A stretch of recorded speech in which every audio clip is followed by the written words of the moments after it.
3 to 6 degrees. Back chain dominance is when the hips are behind the rib cage at a 3 to 6 degree tilt, and I'm using the back musculature to move forward. So I'm constantly moving in the back chain, back chain, back chain, back chain.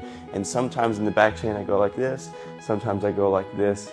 In the front chain we can do the same thing, but to say that, hey, somebody has a hyperlordotic back, somebody has an anterior pelvic tilt, these are posture related terminologies that only refer back to static postures meaning non-movement, and that's not the state that we find ourselves in. We are moving people, we are constantly in motion and in movement, and this is always changing here. So what we care about more in the Goda sphere is whether or not we're playing in the back chain, playing in more of a back chain dominant behavior, or if we're playing in the front chain, which is a front chain dominant behavior, and we want to get away from the front chain dominance and get into the back chain dominance, which is decompression, security.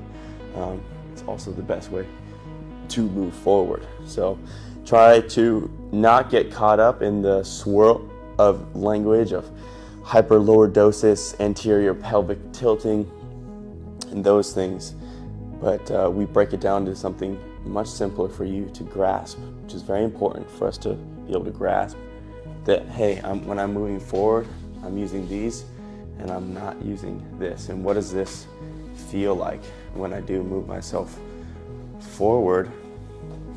What does it feel like when I do this? What does it feel like when I put myself in a hyperlordotic position in my front chain versus my back chain? You know, so all of these different positionings we can have, but the main thing, before you understand hyperlordosis, flexic extension of the spine and all of this, learn the backside.